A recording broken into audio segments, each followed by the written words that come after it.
Hello guys, welcome back to my channel Hormones in You, and today we'll be talking about various drugs that are being used in post-cycle therapy or even during the steroid cycle that is being used by the bodybuilders. तो अब ये various drugs के बारे में मैं बात करूँगा जो हमारे ड्रग्स यूज़ होते हैं इस फील्ड में, प्रोफेशनल बॉडी बिल्डिंग की फील्ड में। सबसे पहले जो ड्रग यूज़ होता है वो होता है SERM, which is selective estrogen receptor modulator. अब ये क्या है? सर्म क्या होते हैं? जैसे नाम में लिखा हुआ है, सिलेक्टिवली जो रिसेप्टर्स होते हैं एस्ट्रोजन के, जो हमारे ब्रेस्ट टिश्यूज़ में पाए जाते हैं और वेरियस अदर जगहों पे भी पाए जाते हैं। वैसे more specifically to be very honest, जो हमारे ब्रेस्ट में पाए जाते हैं उनको वो मॉड्यूलेट करता है। अब मॉड्यूलेट किस फैशन में करता है कि वो, जैसे विमेन में देखा गया है कि जो विमेन होती है उनके लिए कैंसर ट्रीटमेंट में सर्म्स का यूज़ होता है, एंड जो डोज होती है वो होती है 20 milligram of tamoxifen in a day, 10-10 divided.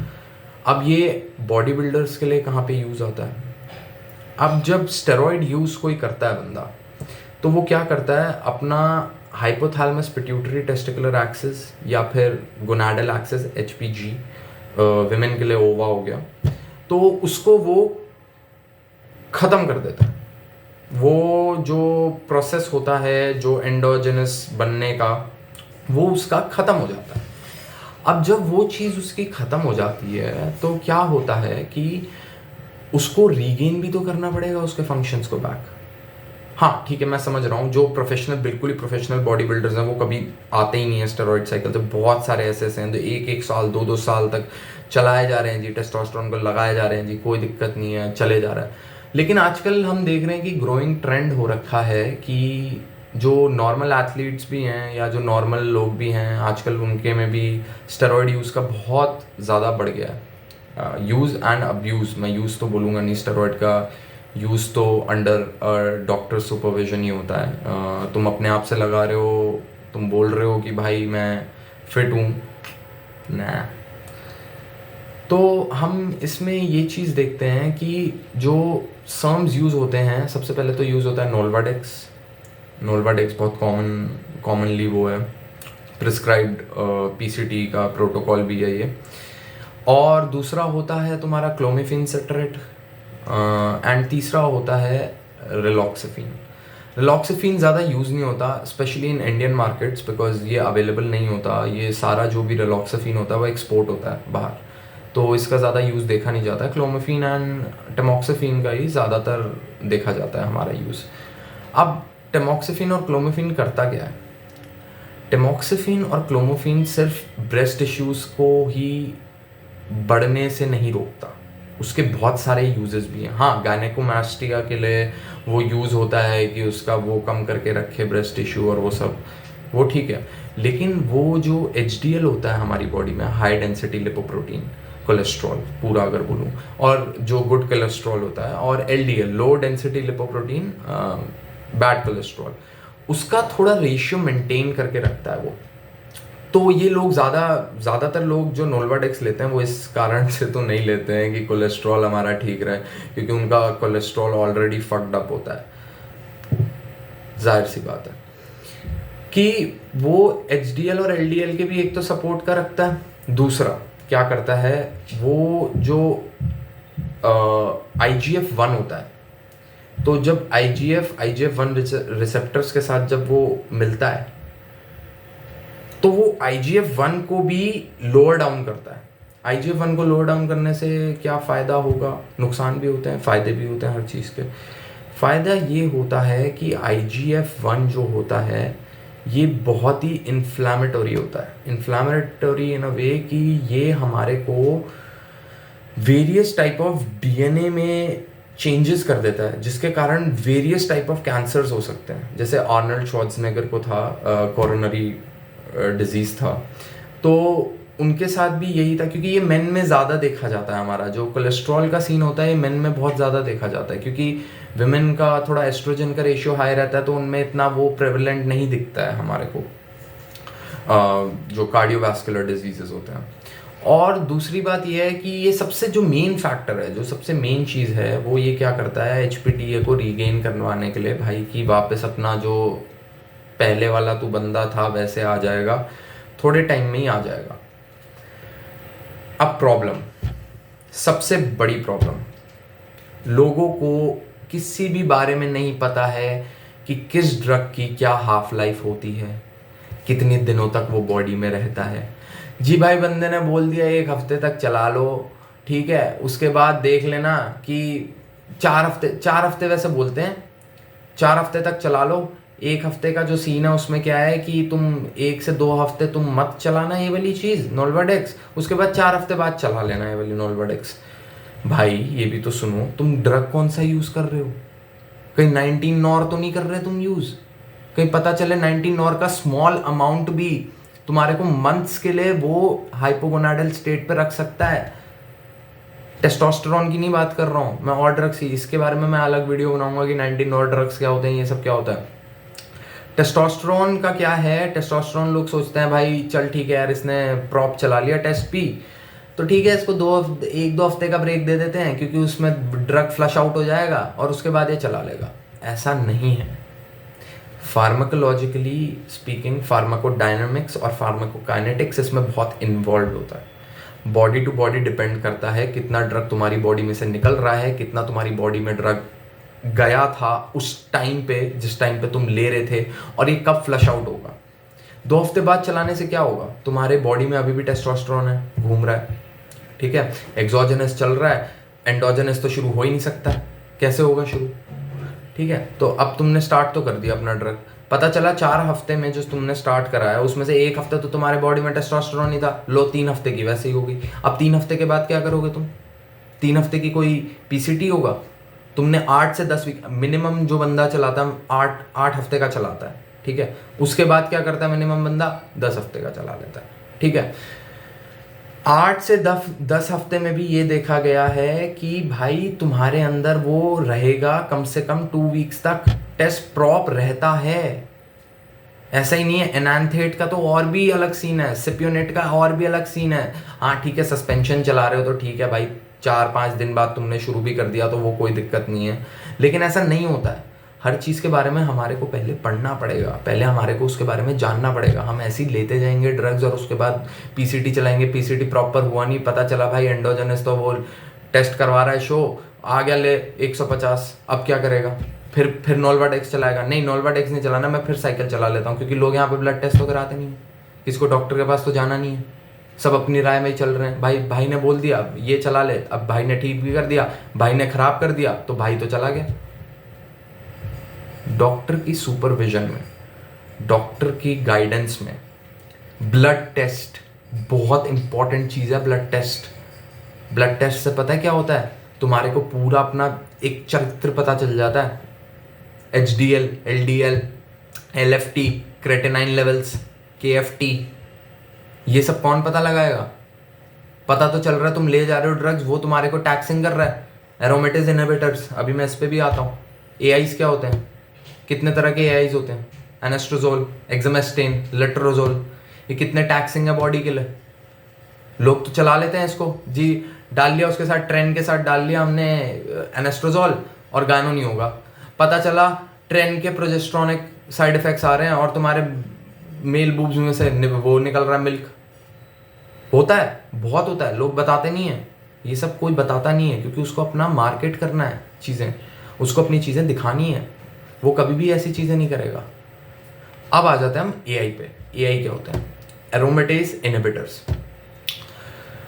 हमने टेस्टोस्टेरोन लिया, ठीक है, टेस्टोस्टेरोन 3 चीज़ों में बन सकता है, या तो बॉडी में, या तो वो टेस्टोस्टेरोन ही रहेगा, या तो वो DHT बन जाएगा, डायहाइड्रोटेस्टोस्टेरोन, या फिर वो बन जाएगा एस्ट्रोजन।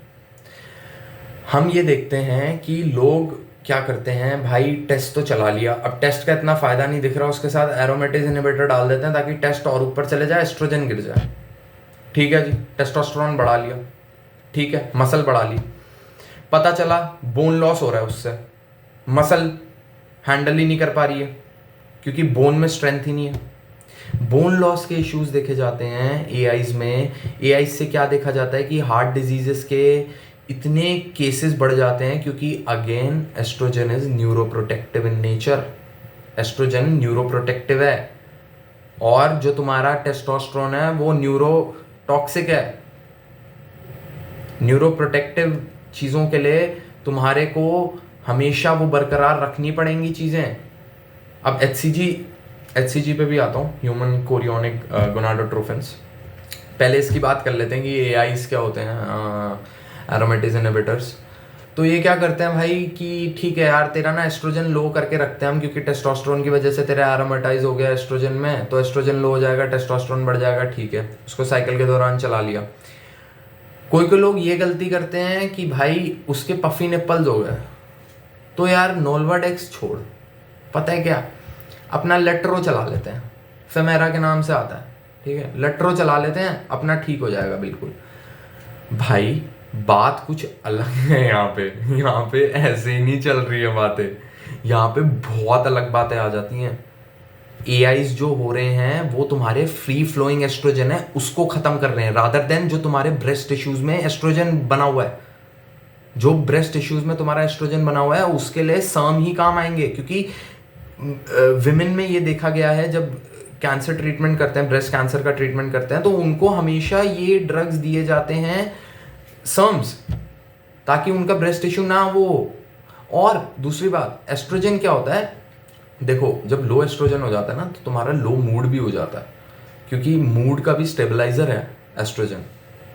एस्ट्रोजन मूड स्टेबलाइज भी करता है। तो एआईज वगैरह ये लेना बहुत ही अंडर एक्सपर्ट गाइडेंस ही लेना चाहिए तुम्हें, उसके सिवाय ये कभी काम नहीं करेंगे तुम्हारे एआईज। अब तीसरी चीज पे आ जाते हैं, HCG. What is HCG? Human chorionic gonadotrophins.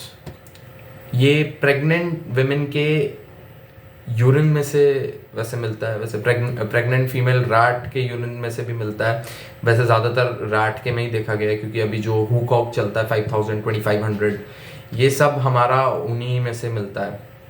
अब ये काम क्या करता है, जो फॉर मेन जो LH और FSH होता है, ल्यूटेनाइजिंग हार्मोन और फॉलिकल स्टिमुलेटिंग हार्मोन, वो बंद हो जाता है तुम्हारा जब तुम एक्सोजेनस टेस्टोस्टेरोन लेते हो, क्योंकि टेस्टेस शट डाउन हो गए तो LH और FSH का भी कोई काम नहीं रहा, वहाँ पे वो शट डाउन हो गए।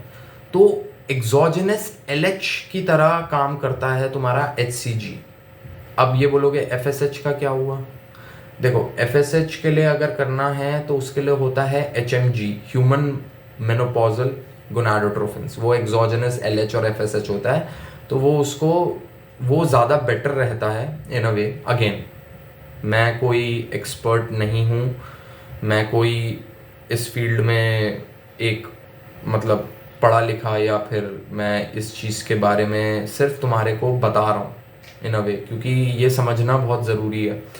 जब भी ये सलाह लो, अपने डॉक्टर के पास जाओ, सबसे पहले उसके पास जाओ, उससे बोलो मेरे को ब्लड टेस्ट कराओ, वो देखेगा तुम्हारे पूरे ब्लड वर्क को, देखेगा तुम्हारा पूरा फंक्शन देखेगा, उसके बाद ही ये करेगा। तो एक्सोजेनस LH का अगर हमने उसको थोड़ा सा हमने उसको किक स्टार्ट दे दिया अगर हमने उसको, तो क्या होगा कि वो उसका LH बढ़ जाएगा। तो क्या करते हैं लोग कि भाई ठीक है यार, अभी मेरी 10 वीक की साइकिल ख़त्म हुई है, 2 हफ्ते में ऐसा करता हूँ HCG चला लेता हूँ, उसके बाद 4 हफ्ते वो चला लेता हूँ, ठीक है।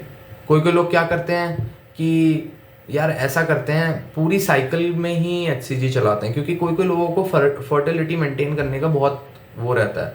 अब अपने अपने सबके कॉजेज़ हैं, वो हम किसी के बारे में बात नहीं कर सकते हैं। LH को मेंटेन करने के लिए वो लोग पूरे वक्त वो साइकिल में चलाते हैं, और या फिर वो PCT से पहले 2 हफ्ते चलाते हैं उस चीज़ को।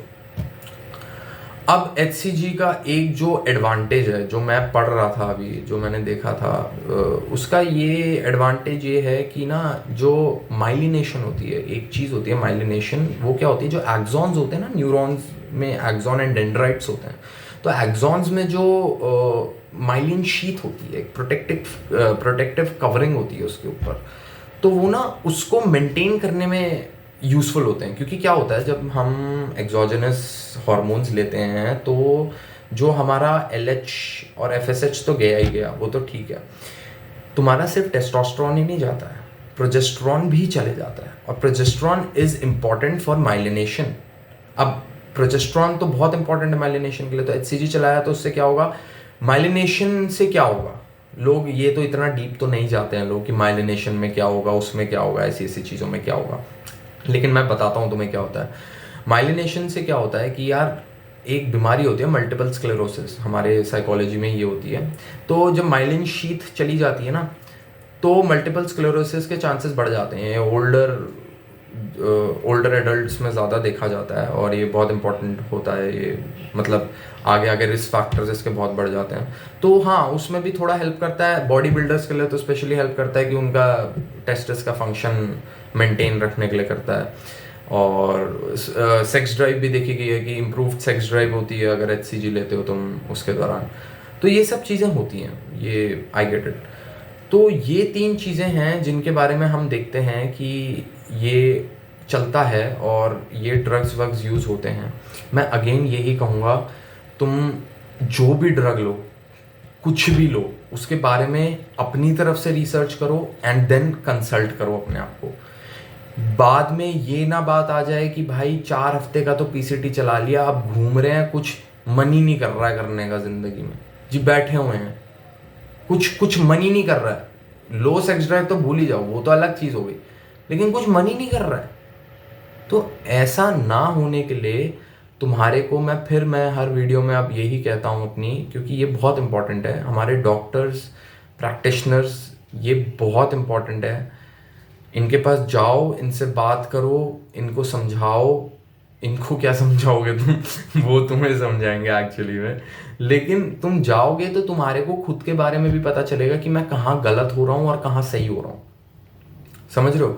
तो अभी मैंने बस ये वीडियो बनाई थी कि AIs क्या होते हैं और सर्म्स क्या होते हैं, HCG का क्या काम है। HMG ज़्यादा लोग यूज़ नहीं करते, तो मैं ज़्यादा जाऊँगा नहीं उस चीज़ पे, क्योंकि महंगा भी आता है एंड उसका थोड़ा सा और डिफरेंट प्रोसीजर रहता है। 75 mg में 75 IU में आता है, हाँ IU में ही आता है बेसिकली, इंटरनेशनल यूनिट्स। तो इन चीज़ों को देख के थोड़ा सा मैं अवेयरनेस बढ़ाना चाहता हूँ चीज़ों के बारे में, कि भाई स्टेरॉइड साइकिल ऐसे ही नहीं कि 2 हफ्ते किसी ने बोल दिया तो वो स्टेरॉइड निकल गया तुम्हारी बॉडी में से। टाइम लगता है। 19 नॉर डेरिवेटिव्स जो होते हैं वो अलग, मैं उसके बारे में वीडियो बनाऊंगा कि वो क्या होते हैं, कैसे होते हैं, क्या उसका वो होता है, फैक्टर होता है। वो थोड़ी सी भी क्वांटिटी में तुम्हारे को शट डाउन बहुत टाइम के लिए रखते हैं, कोई नहीं बताएगा। नैंड्रोलोन, अब मैं नहीं जाना चाहता हूँ इन सब चीज़ों में, ठीक है ना, क्योंकि अभी वो अगली वीडियो में बनेगा।